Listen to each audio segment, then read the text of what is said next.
Today on the pod, we're talking to a husband and wife team. Annie and Tom run a business called Plank Hardware. This is a fantastic business with an amazing story. They're doing really, really well, over 5 million in revenue, and are very quickly expanding all over the globe. They're on the pod to share their story and talk about how they're doing what they're doing to grow this incredible business. Let's get into it. Welcome to Grow with Evergreen, the podcast for home, garden, and lifestyle brands who really know their stuff. Each episode features honest conversations with established brands around the real challenges they face as they grow. This is a practical, experience-led discussion for businesses already doing serious revenue and looking to make smarter marketing decisions as they scale. Let's get into it. Right, welcome back, beautiful people. Hope everyone is doing well. I am really looking forward to this conversation. We've got Plank Hardware on, and this is a business that my wife Harriet, who works in Evergreen, our creative director? No, she's the director of graphics and print. I really ought to know that. I don't know anyone's titles anymore. She is. So, she's been following these guys on social for a while now and just loving their journey. They post some really cool stuff on social media, and she's been following them. And she reached out and she said, "Look, we'd love to get you on pod." And they got back and were like, "Love to come on." Yeah. So amazing. So really delighted. Annie and Tom are here. They too are a husband and wife team. So it's not just Harriet and I. Yeah. It's just me and Harriet that work together. And they've got a fantastic business, plankhardware.com. And their little strapline, one of the things we always say is we say, what's your sort of, how would you describe your business in one sentence?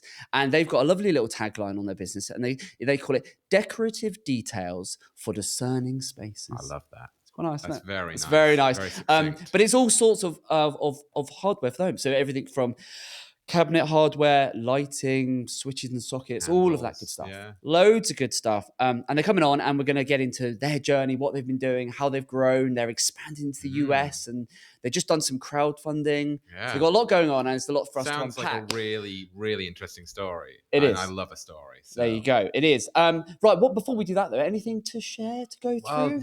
Well, I'm feeling very prestigious at the moment.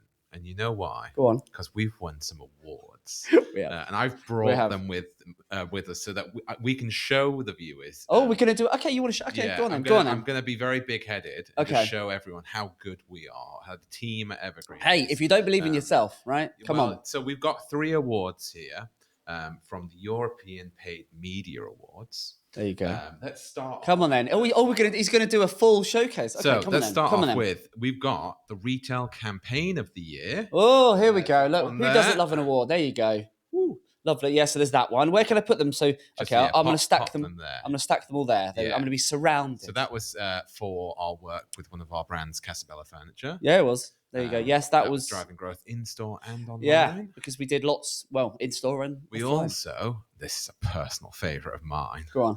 Best use of video. Oh, here we go. Look at this. This is going to come across very showy. I know. But who cares? There you go. There's that one. Right. Okay. That's that one. For our ad. Yes, it was. Working, so that's a personal best of mine. Yep. And then, of course, you gotta round it all off with Small Paid Media Agency of the Year. There you go. Look at that. That one as well. And unbelievable. There you go. That's our. Oh, wait. Oh, hold on a second. Go on. We've just won 2 more. It's the European Agency Awards, and that's Creative Design Agency of the Year. This was the different awards. Bulky. We thought we'd throw our hat in the ring this year because we're doing some amazing stuff, and we thought, let's just go for it. So these are the heaviest awards. They are. So I mean, you could do some serious damage with this thing. It weighs a ton.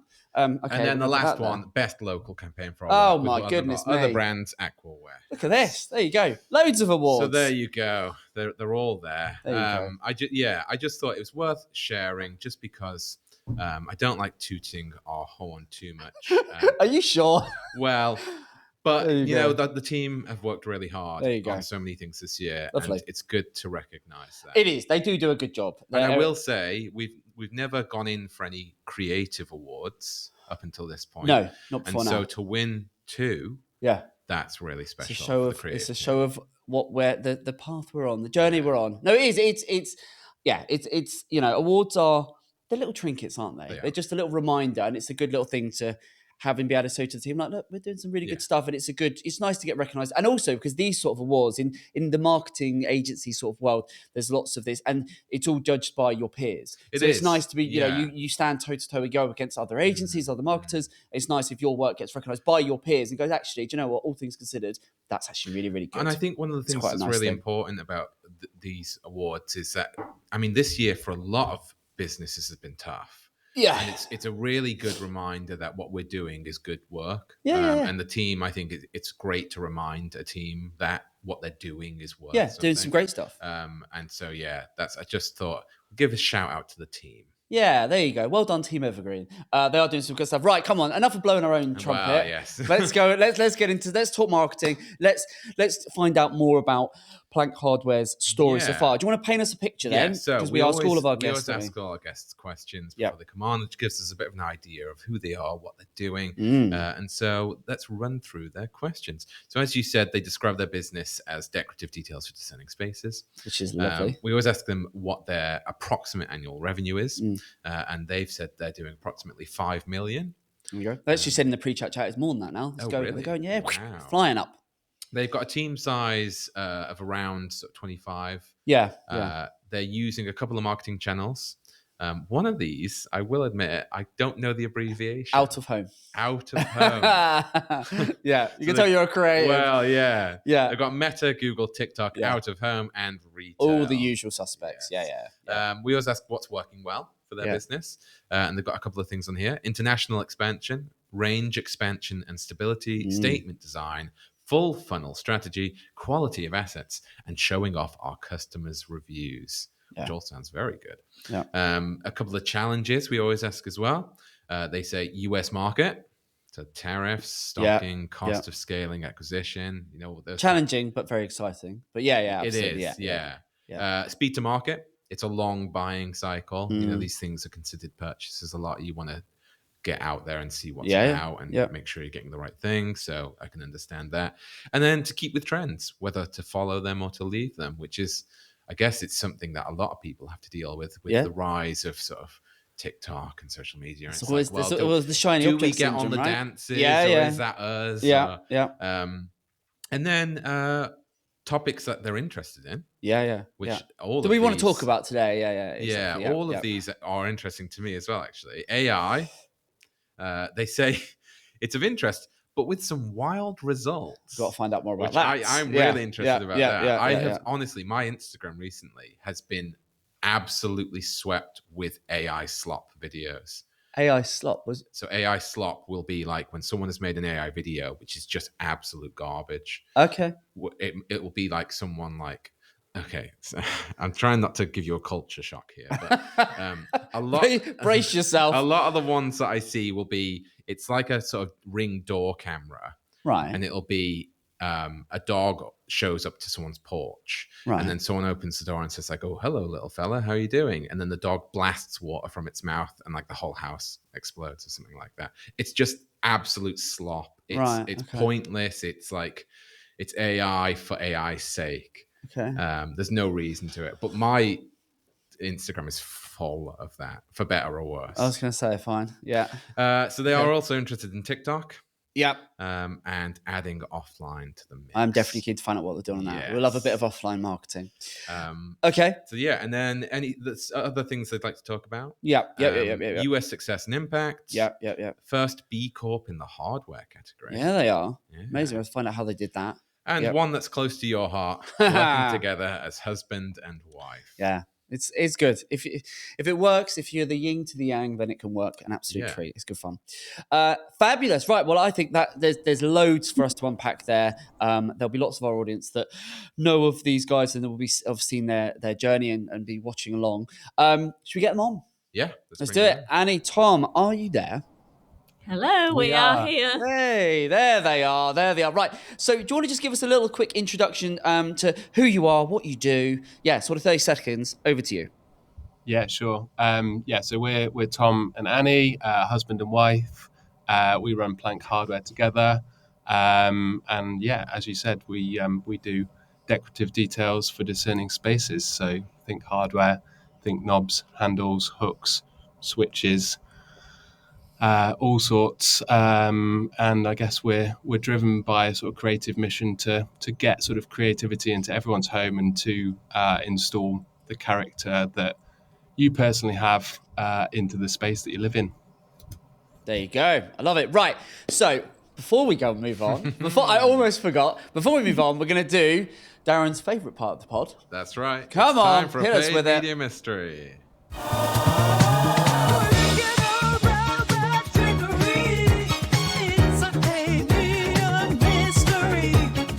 That's right. It's time again Whoa. for everyone's favorite Come part of the on, show. hit It's us a with it. paid media Let's do mystery it. where I ask Aaron and our guests a paid media mystery question. Yeah, you do. Which is all about the industry that our guests are in. And of course, it's multiple choice, which means everyone at home can play along as well.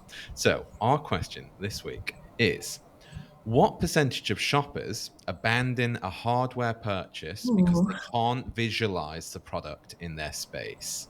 Ooh. Is it A, 12%, B, 28%, C, 41%, or D, 57%? Again, what percentage of shoppers abandon a hardware purchase because they can't visualize the product in their space? Is it 12%, 28%, 41%, or 57%? How are they Ooh, so- measuring that? How are they? I don't have that information to hand. Okay. What like- do you... Yeah, I feel like industry-wide, it could be pretty high, but on our website, Yeah. it's probably, I'm thinking B because we've got, some really We've good got- ways of We've got visualizing. augmented reality tools. We've got Nice. different color schemes going on. We've That, got the actually tools, was so- going to be part of my follow-up question, which I don't normally do, but I did have a follow-up for this one, which is what's the most effective way to get around that? And the answer to that was AR. Yeah. So did you say you're going B? I think we yeah. should go B. Yeah. That's 28%. I'm going to say, because I don't think everyone is as forward thinking as you guys, so I'm going to go C. You're going to say 41%. Yeah. Okay. The correct answer is C, Hey! 41%. Wow. Come well on. But Okay. of course, you guys must be ahead of the game. Well, exactly. That just shows how good they are, because they're already thinking. Well, if you're our customers, you can visualize. There you go. So That's what I was beautiful. thinking. That's what I was thinking. That's our paid media mystery. Very good. Love it. Okay, right. So, where we've got to start with this one is because there's loads to unpack and stuff like that. What I think would be really fascinating to start with is you guys are a husband and wife team. How is that? How did that come to be? How? What were you doing before? Like, because there'll be people listening and watching this going, I could never work with my partner. Like, we do it. Everyone says. Yeah. How do you guys find that? How does it work for you guys? Yeah, I think I think it was a sort of a slow sort of process to get to the point where we actually worked together. We, I guess, we sort of started the business with a renovation project, which is essentially like working together to achieve a goal.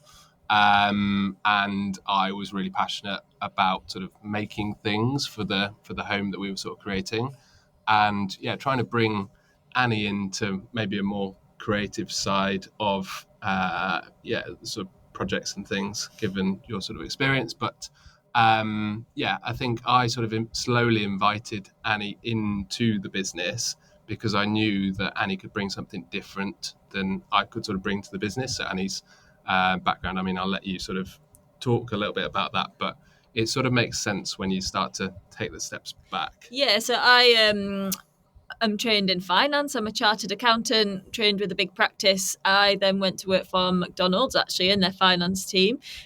So not quite retail, but hospitality. And then I moved to a business called Swoon, which is a furniture brand. And I was working with founders there. So I sort of like stepped from a big corporate into a scale up business, and I was working directly with the founders there. And I think I sort of started to understand this category and started to understand what it looks like to scale up a business in a more digital space. Obviously, that's an e-com business as well. Yep. So I think with Tom working on his own business at that moment, which was more focused on the building of the furniture, things like making shelves from scaffold boards, things like that, in a more creative way. I think your business was mostly on Etsy in the beginning, and then me with that experience from that scaling business, we kind of realised that we have quite complementary skills. So There was definitely a yeah, moment where I turned to Annie and said, "Look, I think I'm on to something here.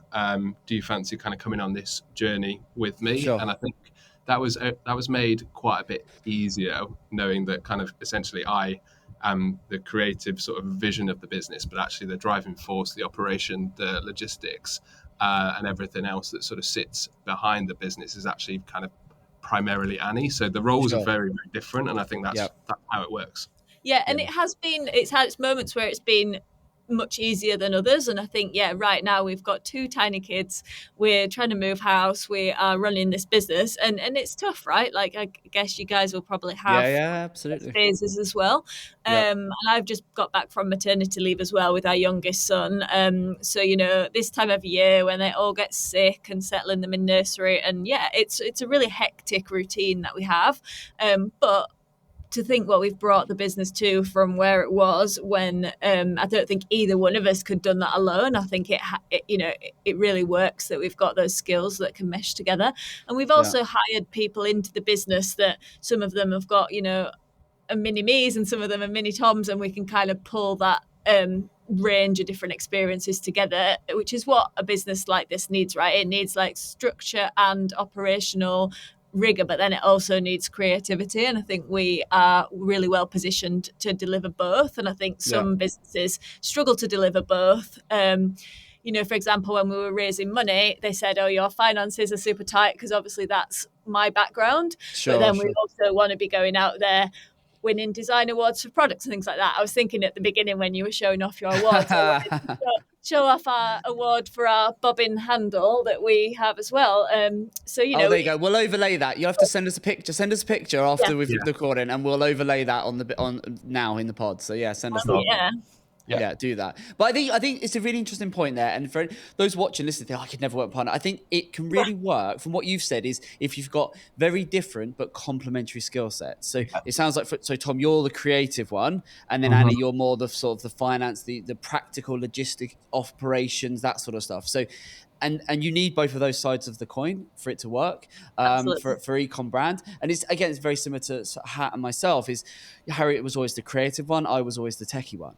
And for an agency that offers a range of marketing services, they're the two sides of the coin. You need the tech side, and then you Mhm. also need the creative, and that's why it works because we have very complementary but very opposing skill sets that don't conflict. She owns what she does, and then obviously as we've grown our agency, we've built out the creative side, the tech and paid media side, and so on. So yeah, I think it can work, but it's when you kind of both do the same stuff or all of the same stuff, and then it gets a bit blurred lines, doesn't it?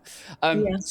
So when was this? When did you make that decision that you said that at some point you thought, I'm onto something here? How long ago was that? So that was about Mm. 6 years ago. Okay. And I was working as an e-commerce consultant. So I had a bit of knowledge behind sort of how do you get something off the ground or how do you scale something from an e-commerce perspective. Yep. Background in architectural engineering. So essentially Annie had just bought a flat and we decided that we were going to renovate it together. And I went to a sort of builder's yard and literally bought a whole load of planks of wood, brought them back to our flat at the time, put them outside the front door, and said, "Annie, I want to build most of the furniture for our flat." And I obviously did that, but Yep. as a bit of a hobby. But yeah, turned it into the furniture for our home. But ultimately, really struggled to find the components and the kind of the finishing touches that we wanted to kind of make those pieces special. So I was looking for nice intricate sort of shelf brackets and knobs and handles and things, and Mm. struggling ultimately to find exactly what I wanted on the market. And it was then that it sort of clicked for me. There was an opportunity for me to design and bring these products that I felt there was a market for, given I was looking Sure. for them, that Sure. customers would be out there. So yeah, I rented a small little shed in Clapton in East London and began sort of making people furniture as well as starting to bring in some of these designs. And probably sort of zoom ahead 6 months. I'm still sort of selling a mix of these products, but the sales are just coming thick and fast. And it's at that point where I'm like, Annie, do you fancy sort of joining us? on this journey, and maybe just a few days a week, I think we could really do with like your expertise. Yeah, so that was the summer of 2019, and I took on a few days a week initially and did some operational work, and then I was working actually with a small fashion brand, but they sold things like occasion wear for weddings or things like that. And unfortunately, when COVID happened, they really struggled with the demand. But our business, because a lot of people were finding that, they were stuck at home, nothing else to spend money on, actually went into a renovation mindset of like, how can we make this space feel, somewhere that we want to work from home all the time, somewhere that we want to be with our kids.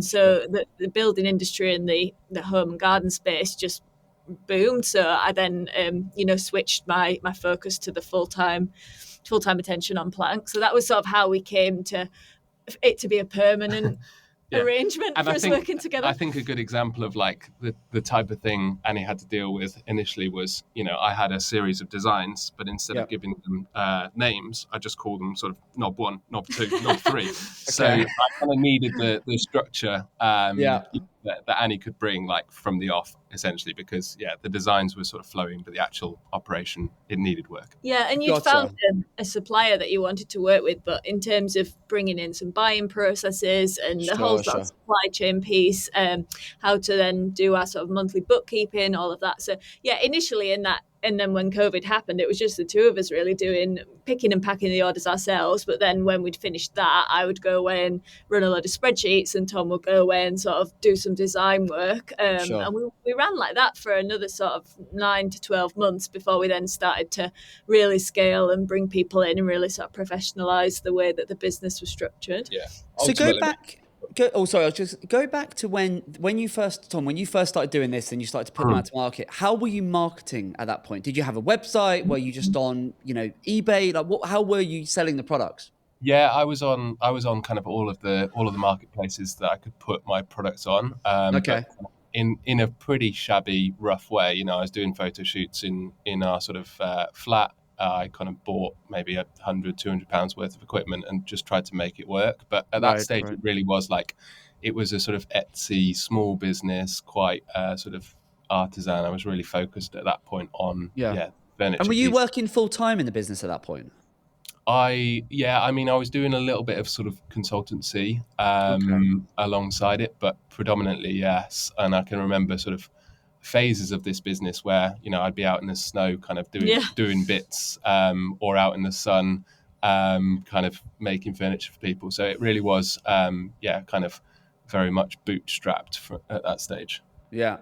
So how long did it take before you started to got your first premises, team members coming on, PAYE? How long before you started to delve, take it from a kitchen tabletop business into a proper business? Ultimately, that was probably the best part of a year. Yeah, it's about a year. Yeah, I mean, I did get a bit of space, but that was still sort of me, essentially in a shed with no windows. So yeah, it was about a year. And I think Annie, I'd already brought somebody in, and then Annie joined. Yeah, we hired somebody. The first hire we made was somebody to help with pick, pack, and dispatch in the warehouse, which was a sort of smaller unit that we had on this same industrial estate that we're on even now. And then after that, I think there was maybe another hire in the warehouse space, and then the first hire that we made was a marketing hire, actually. What was their responsibility? What were they doing? So to really get social going, because I'd done a tiny bit, but it wasn't really my background, and we knew that was the visual type of product, and we knew that people would want that type of content. And obviously Tom did have some sort of self-taught photography skills for more like pack shots and things, but we'd not done much in the way of lifestyle shoots. We'd not done much in the way of really promoting the brand. So we started brand building with that person, and it was somebody quite junior initially, but she did some really good work. And we sort of started to see the opportunity come from there. And I think a platform like Etsy is great to reach the right customer, but we wanted to start brand building and build the website in our own right, didn't we? So Tom built a website at that point, because you've also got some pretty decent technical skills as well. And then she helped us, this initial employee, to sort of promote the brand, really. Yeah, it's almost like us as the founders kind of came with most of the skills, but probably brand marketing was one of the bigger gaps within Yeah, sort Sure. of our yeah, Sure. it probably was. Yeah, So and what? we So were, sorry, go on, carry on. I was just going to say we did also use an agency right back in the beginning there for some paid media activity, mostly through Google initially. So I was imagining that it was quite a small agency that we partnered with, but that was sort of how we got that activity off the ground. And then since then, I'm sure we'll cover it more later on. But we did sort of move through some different options like other Sure. agencies and in-house activity as well. Yeah, yeah. So, because obviously you've had, as I mentioned at the top, as a brand, I think what you guys have done, really well is, in my opinion, and obviously in Harriet's opinion as well, because so she's known you and has been following your journey, is that the brand positioning piece from maybe a bit of a slow start by your own admission. I think you guys have really nailed that, and there's a very strong brand proposition. There's a very clear story there, which I think you're doing a really good job at conveying it. So, what does that look like today? Skip forward all of these years. Who's in charge of that? Have you got someone now that sort of heads up that whole side? Like, what does that look like? Yeah, we hired probably one of our also very early hires, a total legend called Ross, who I think's put you and I in touch to do He did. this. He did. Shout out to Ross. Yeah, he did. Yeah, yeah. And Ross has been with us now for 3 or even maybe 4 years. I've lost track. But yeah, has really came in and had a look at. I remember he asked me to write down a list of words that I thought described the brand. Nice. And so I wrote them all down, and he was like, "I'm not sure that this is it."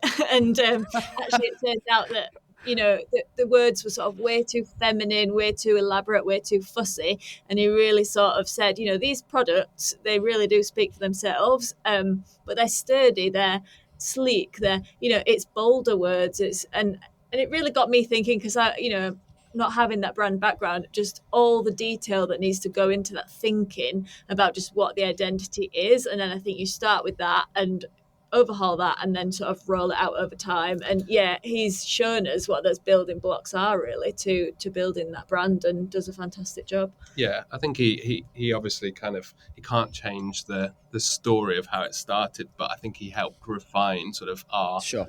identity and sort of where we are now in the market. And I think for me, kind of community has been at the sort of center of it since the start. It's not Yeah. necessarily, we don't really as a brand put ourselves as founders in front of the brand as much as maybe other brands do, and that is a decision we've made to allow the community to drive the creativity and the Yep. sort of experience. So actually, shout out to the community as well, that they're a Yeah. big piece of Yeah, what we've built. yeah, it is really Unpack that important. for us. Unpack that for us. What do you mean by community? Just unpack that. So I guess we are ultimately supplying to a whole load of creatives, renovators, kind of non-creatives, and ultimately, like, we are hoping that they sort of put their own stamp on their space using our Sure. products. We're Yep. sort of Yep. facilitating them Yeah. Yep. getting to the end result, and ultimately, like, yeah, for us, it's being responsive, understanding their needs, and actually making product for their needs, but actually, like, hopefully, yeah, unlocking that sort of vision for them, because it's not about us as a brand defining exactly how your space should look. We just want to Yeah. provide the products So that do that. you're providing the products. In terms of that community side, what are you doing? Anything else? You're providing, I'd say, facilitating is the right word to describe. You're facilitating their vision, their creativity to come to life by saying, "Here's this, suite of products." To encourage and engage that community, though, are you doing anything else proactively beyond providing the product? We do crowdsource ideas quite a lot. Okay. So the community engagement on our socials is really strong, and we ask a lot of questions of the community. So, would you want to see this in a different Nice. finish? Would you want to see this in a different shape, different size? And when we take all those ideas back into the design process. So I think, yeah, what Tom was saying about sort of, yeah, often you have like a head creative director who's got like a really strong design handwriting. I think Tom does have that, but it's been refined along the way by that community. Yep. And I think right now more than ever, we are sort of exploring, experimenting more and more with statement and trend led shapes and pieces and And where are finishes. you getting where that community? Which platforms are you leveraging are the most engaged? Where you're getting that interaction, you're getting that feedback. Where is that happening most prominently? Instagram most prominently. Most prominently, yes, but we do, we question people at the end of their purchase journey. We're Nice. also, face to face with, say, B2B customers, interior designers. So we're getting a blend of like all of these ideas from a mix of channels and kind of funneling that into ultimately our product strategy. You do Instagram makes sense, obviously. What about Pinterest? Is that one? I thought that might be one you'd mention. It has been in the past. It comes and goes. It's in terms of how much we have used it, both in a paid sense and an organic sense. But yeah, Yep. it's a great place for sourcing trend ideas. I think that's external Yeah. ideas, great platform. But when you want to kind of call on your community, on your customer base, I think you Sure. need a closer kind of platform. Gotcha.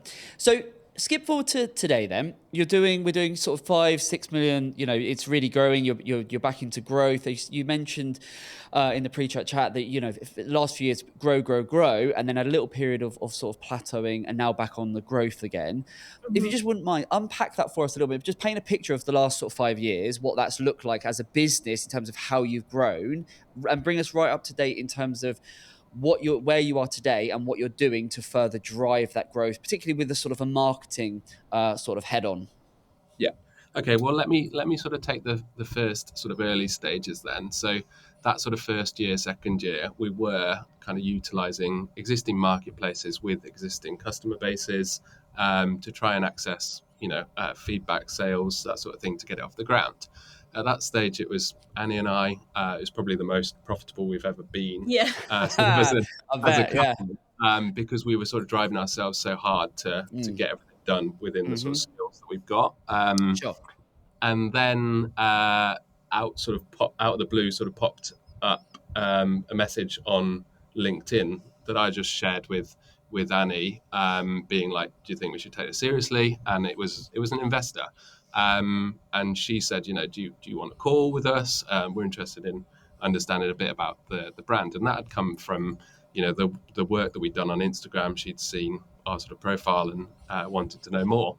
But really, that fundraising process was probably the easiest fundraise that any brand has ever experienced because it was one pitch. It was a hard pitch, but ultimately we locked in some investment, which really actually changed the kind of the traction and the sort of vision of where we felt that we could go with the business. There was always that belief, but it was about how quickly could you kind of propel it. So I'll let Okay. Annie sort of take it from here as to sort of what happened next. Yeah, so I suppose as soon as you take in an amount of investment, the business was doing about 1.5 million in revenue at the time, and this was a £2 million investment. And I do remember them actually saying, "I think you're going to need 3," but we said we just want to take it step by step, because if you go from bootstrapping and immediately flood the business with equity, that can lead to some bad decisions in the sense that you'll spend a lot of money, do a lot of things, and only some of them will pay Sure. off. So we Yeah. had to kind of make that decision as to whether to even go down this route. I think I've worked in businesses before with a lot of equity funding and found that it is difficult to put every pound to good use and make a return for those investors. So I wanted to make sure that we could do that. But I think once you do take in that money, obviously the pressure is there to scale at quite a rapid rate. And we were in a moment in the economy where obviously a lot of spend was funneling towards this category versus categories like hospitality and fashion because of COVID. So the valuations were really high in our category, and that was, we did a great deal, but it then meant that we have to kind of keep scaling. So the first thing we did was to invest more in marketing and brand building, and then also build out a professional team and a professional management team to do this properly, right? Versus, I don't say properly, it was a lovely tabletop business, but move it from a lifestyle business into Sure. a meaningful brand. And so that first couple of years, we did burn through some of that cash, as obviously those types of investors, venture capital, they are expecting you to do. But then I think what happened sort of 2 years after that was that the aftermath of COVID did start to kick in a bit in the broader sort of macro economy, but then also it hit our category quite hard. So I think Yep. that spend then shifted from home and garden back into fashion, makeup, apparel, hospitality as people sort of got the freedom back to after Sure. those lockdowns. So then we did stall a little bit, which is in a growth sense, which is why we decided to launch the US market. So that was in January 2023. We built like a full stack website for the US, meeting the US customers' needs, rather than just sort of a bolt on. A lot of e-commerce businesses use international gateway platforms to sort of allow global shopping to happen, and we do that with all the other markets. But with the US, we really wanted to go there in a meaningful way and create an experience that really met the needs of that customer. So we've been working on that sort of ever since, and we've grown that portion of our revenue, fluctuated between sort of 30 and 40% of our sales ever since. So the UK market, we have worked really hard to keep that either level or in growth, Sure. by range expansion, but it's been difficult to really scale with that sort of post-COVID environment. I think in the Sure. Yeah. US that wasn't quite as stark, but they have obviously had other macro challenges as well. So yeah, our US expansion journey might be something that you want to kind of chat a bit more about. Yeah, But yeah, I that's do. In the term. first instance, I would love to know how did you get started on that? Where do you get to, you wake up one morning, you say, do you know what, the UK is doing what it's doing, it's slowing up, right? Let's look, let's look across the pond, let's look at the US. What does day one of that look like? Had you either of you had experience in doing that? Like, how did you get started on that?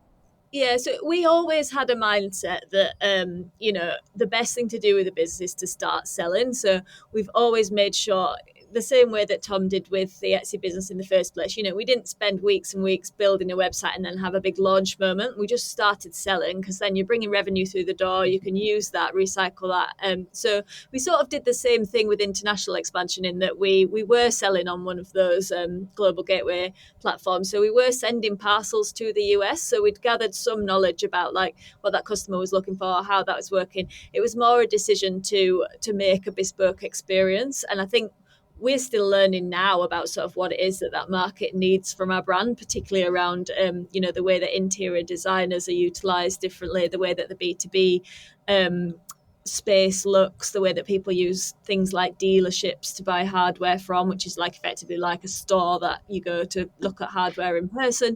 And there's all sorts of things that have sort of come along the way. But I think our mindset has really just been start with the minimum value product, get selling, keep iterating. And I think that's always been our approach to these things. So we did have a launch moment with that website, but we Yeah. also did a lot of iteration, would you say? So, and did you bring in any external expertise to help you on that, or have you just literally figured it out as you've gone along?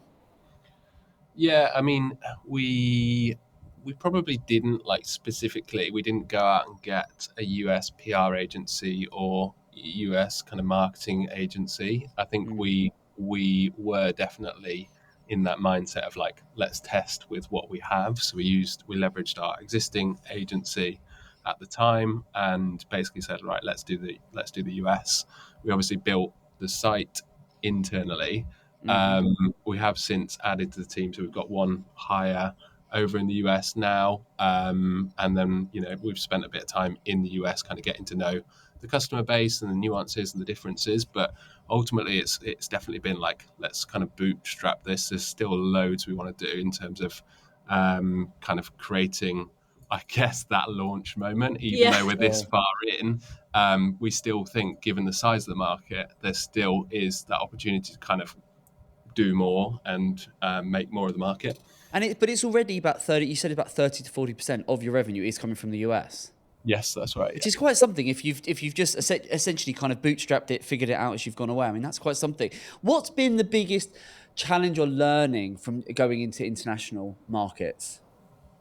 I think, I suppose, for me, it's the decision around sort of whether you stick to profitability or drive for growth at all costs. And I think we've kind of gone through growth at all costs in those sort of early stages to try and to ensure that we sort of remain profitable as we grow.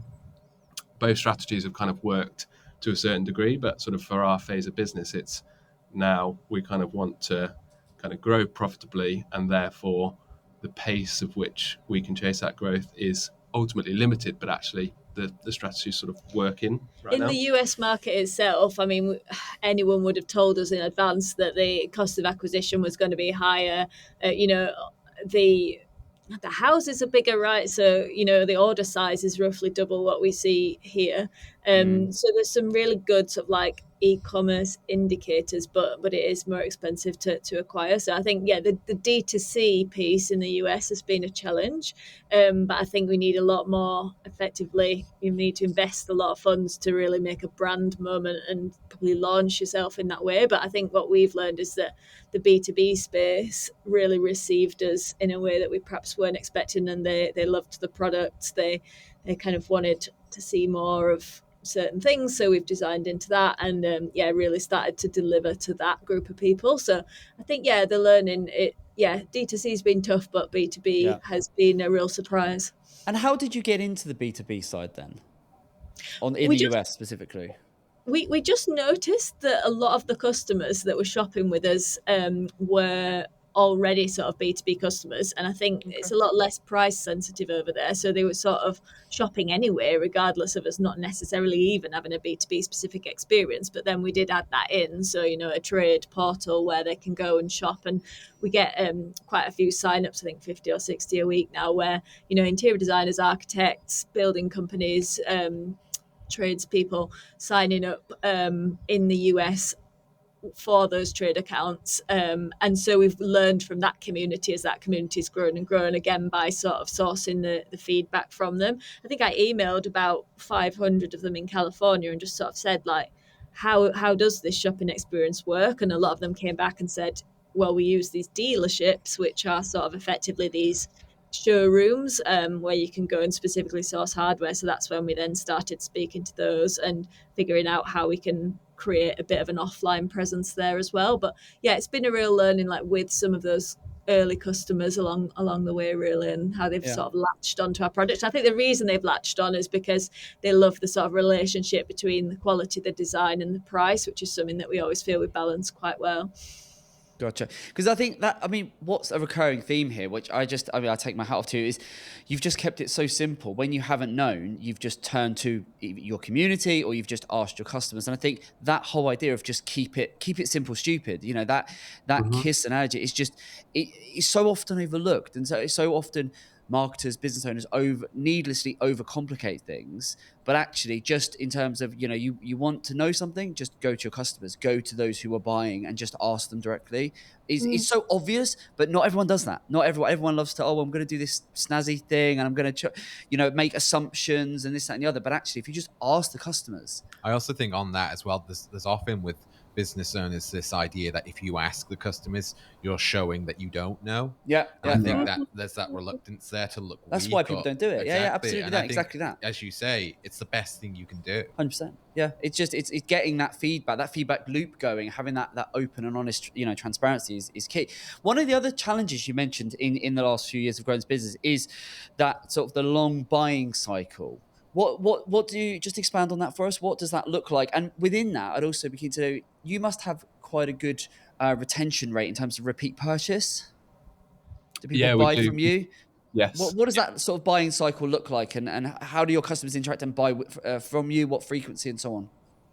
Yeah, so I guess there's kind of like two renovators. One that's ultimately doing a whole property, and they'll kind of put in a big order at the beginning, and we might see them again, we might not. And then you've got a different sort of renovator, which is going room by room, or a B2B customer that's going project by project. So Sure. we've kind of got a bit of a mix in terms of that repeat rate, and it does often depend on that, or it depends on whether we've launched a new category that they haven't really kind of thought about for their home, such as like switches and sockets, for example. So part of our sort of retention strategy has been to expand into sort of new categories, applying the same sort of methodology logic to that new category. And then, in terms of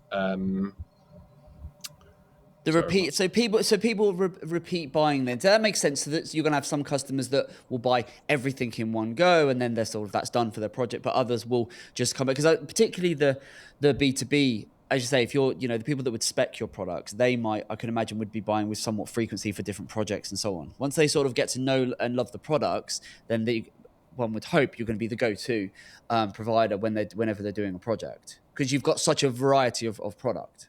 Yeah, and I think moving our B2B percentage kind of up and up in terms of the percentage of total, whilst D2C is still our main focus and we are a brand sort of for the DIYer, Yeah. we are finding that does really support the sort of lifetime value calculations that we do, which then obviously makes it more flexible in terms of the types of marketing that you can use to acquire customers if they're going to stick around for the long term, which those B2B ones always do.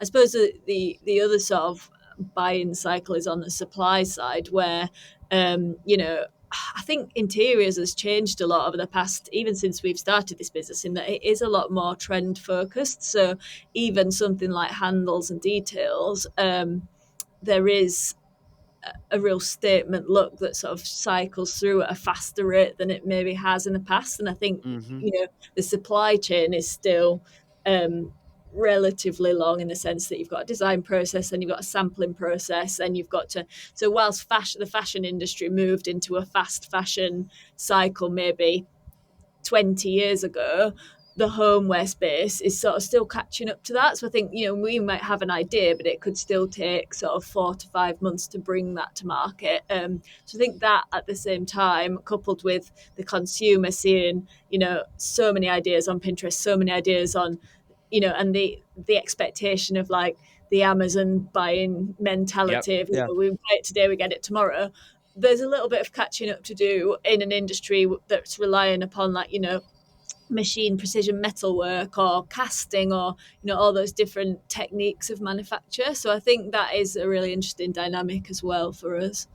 That's very interesting. I wanted to, so from a marketing perspective now, how reliant is the business? Where are your key marketing pillars at the moment? So to bring us right up to date, you mentioned Meta, Google, TikTok. You mentioned also that one of the things you're keen to do is more offline. So what your marketing mix? What's your marketing mix look like today? Yeah, so we actually recently did an exercise to look at the paid versus organic, and I think we're about 50-50 now, whereas we did used to be sort of more 60-40 leaning towards the paid side. And I think you'll know more than us about this, but the space has changed, right? And it's more difficult to acquire customers than it ever has been through Google and Meta. But we do still see really good returns on those platforms, and we've actually got a guy in house who manages that for us at the moment. Although we have obviously tried both ways of working, but we are seeing some really good results, and platforms like TikTok as well coming in. Again, I think the home and garden space has a little catching up to do versus things like fashion and beauty on TikTok, just purely because of the type of user. I think maybe slightly older, slightly, usually a homeowner or a second or third time renter, in terms of someone that's going to take the time and spend money on things like handles. So there's a bit of time for the user base to catch up, but I definitely think those digital platforms still have a huge place in a business that's predominantly e-commerce. But what we have seen is us and other brands in the category and across the wider home category trying to take more of an omni-channel approach to growth, and getting back into bricks and mortar retail, not in the traditional sense of opening up a store, because I do think those days are gone a little bit, but finding ways to be at trade shows, finding ways to be in these dealers, particularly in the US, where that's a way that people buy hardware. Showrooms as well. So in the UK, there's still a lot of kitchen and bath showrooms, and people still do use that way of buying a kitchen, although there is still a lot more online channels for doing that. So yeah, I think it's just about diversifying mix, and that seems to be the way that things are going at the moment. We're in discussions at the minute with a big sort of UK hardware, DIY retailer, to kind of get some space in stores. And so, it's just a about diversification at the moment. You're absolutely right. I mean, that's something we preach and highly recommend. Is you need that omni-channel approach to marketing. You need that healthy marketing mix. It's the paid channels are great. I mean, you haven't mentioned you're doing email. Email's going to be an Oh yes, incredible yeah, channel for yeah. you I do guys. Yeah, always forget about email because but it works really hard for us, and it does a I really bet. good job of retention loyalty. Yeah, We see different results in the UK, US in terms of what we put in those emails, which is fascinating to look at. yeah. Yeah, we do What frequency do you like communicate with your customers through email? 2 or 3 times a week. Okay. And is that okay? So you're doing email. You obviously in terms of what do you do more on Google or Meta? It for a good phase of our sort of growth, it was probably more via Google, but more recently, the team member that's joined us sort of in house has been really pro Meta, and actually we've seen, obviously, as you've already mentioned, we've seen a strong sort of year on year growth Yeah, since taking that mindset. So yeah, yeah, we've tried a sort of different mix as we've sort of gone through the years. We've tried sort of attribution tools, things like that, to try and understand it. But ultimately, yeah, you kind of have to wait and see with the results. But we're currently probably like more Meta than we are Google. I and think are we're you? more. Sorry. Oh no, sorry, go on, Karen. Just going to say, I think we're more confident than we've ever been to sort of go further up the funnel as well on those Hmm. digital platforms. I think we have really struggled with, using like a ROAS metric as like a key north Yeah, star and I struggling agree. to go up the funnel. And we have been doing more of that, particularly in the US. That's hard to do because the CP is so high. Yep, yep. We've been sort of getting to that place. And I think it's now paying off. Yeah, you are so talking my language. The more we get into the techie stuff, I'm like this. You're talking exactly my in terms of you should be looking at your attribution from paid channels. In a data driven way. You should be looking at your marketing in versus out on a more of a MER basis than a ROAS basis. Mhm. So all of that is good. And if you're already in that mindset and you're thinking like that, it's great because as the old adage goes, half of your marketing works. You just don't know which half. And I think now these days Yeah. it is that is so true when it comes to paid channels, even organic channels, because the average customer, particularly factoring in your long business, buying cycle, is going to have so many touch points with your brand. And I think the great thing, that search and social combo is, which you're doing, which most brands are doing, is a beautiful thing because with search we want to capture the intent. But because there is that intent, you're going to pay a premium for that click. And obviously, search behaviors are evolving constantly.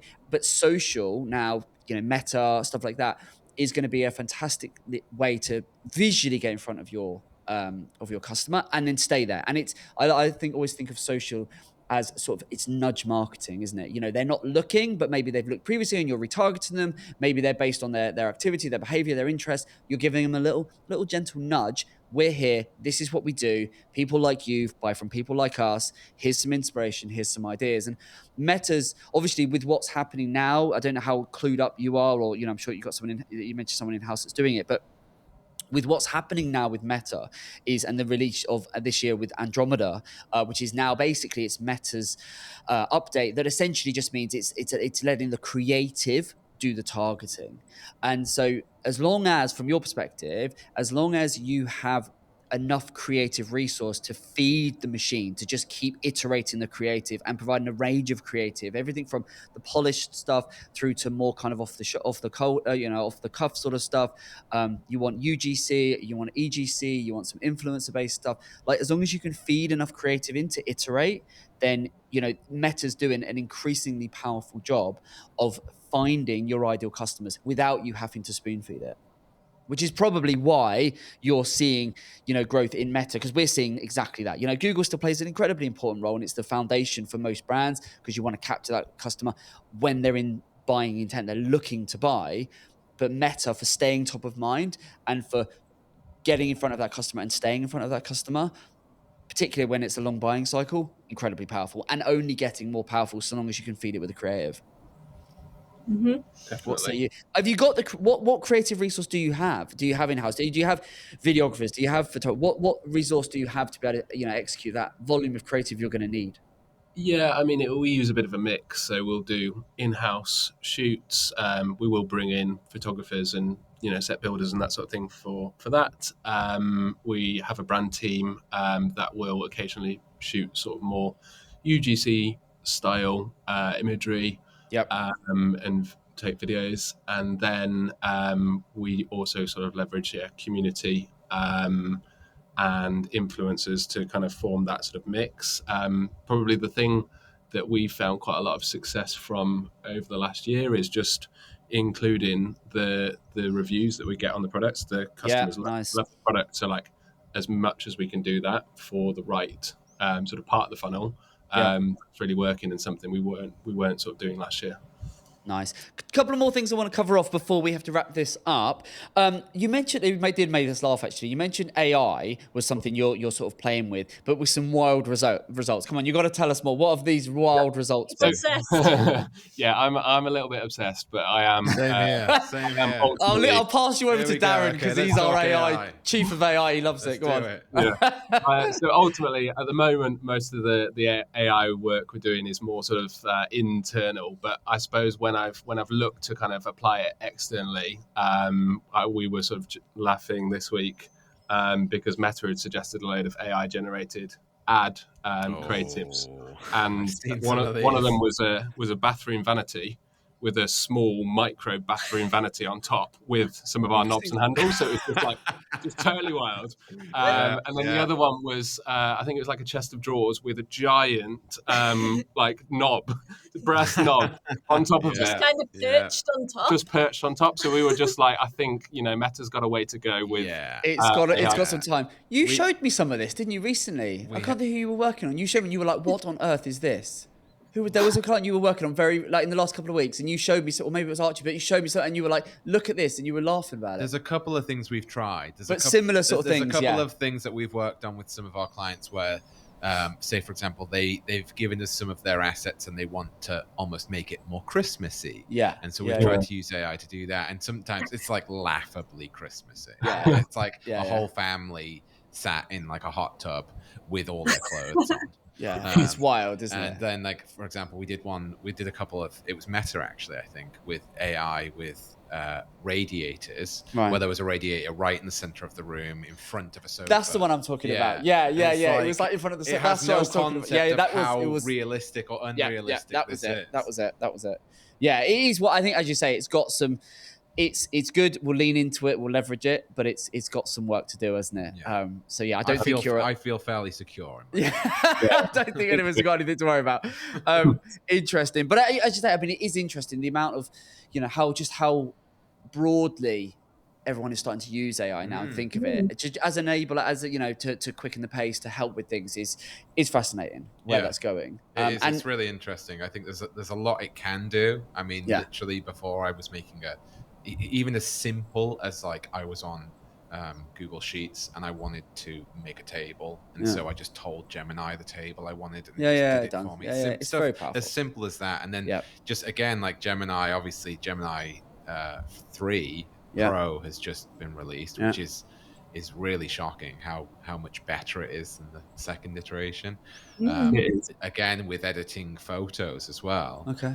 ChatGPT, if you try and edit a photo, it will remake the entire photo, which means if you give it a photo of you and tell it to give you a silly hat, it will show you an entirely different person who looks a bit like you with a silly hat. Whereas Gemini is now really good at editing a photo while still maintaining the original aspects of it.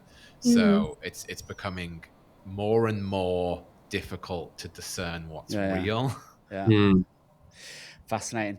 And so you guys are also you said you're the first B Corp in this category. So well done you. That's how was that? How did you find that process? How long did it take? What, a couple of years? Yeah, I think it probably took about a year to do the work to sort of establish, like, can we certify? Because it's changed now, but at the time you had to kind of have a score of 50 out of a possible, I think 200 it was at the time.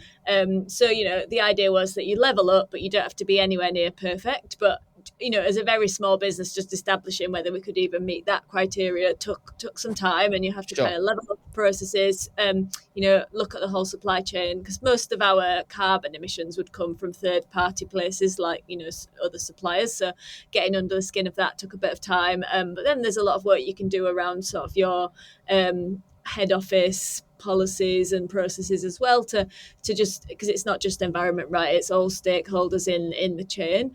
But I think we found it a really, really invaluable process to go through. It took about a year to do the sort of work, and then maybe another 6 months to sort of wait in the queue for B Corp to then assess whether you do meet the criteria. And we certified in January 2021, I think it was, or 22. I can't remember now, but anyway, we recertify next year under the Nice. new standards. So what I'm Yeah. starting to look at right now is sort of, how much of those standards change, because I think the idea of B Corp is that everybody levels up all the time. So I'm going through the exercise now to understand what do we need to do to level up in order to Yeah. remain Stay certified. ahead. Yeah. Yeah. It's been really valuable. Yeah, I think that's all I would say.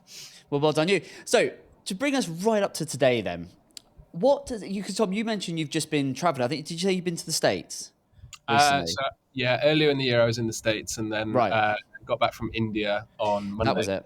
Yeah. Yes, and what was so? I'm just curious to know. People will want to know. Now you're running a business, doing over 5 million. You've been through a lot of the pain to get there. So well done you. But so as it stands today, what does your roles? What's a typical day in the life look like for you? So you're off to India, sourcing product, and then similarly, Annie, what are you doing day to day? What is the founders? What does your roles look like now running a multi-million-pound turnover business? Yeah, I guess it made me laugh at the start of the podcast when you were sort of trying to work out which role your wife Harriet does. But I was thinking, sometimes I do sort of question that myself. So I can be doing anything from my trip to the US was to work with dealers and meet B2B customers and gather that feedback.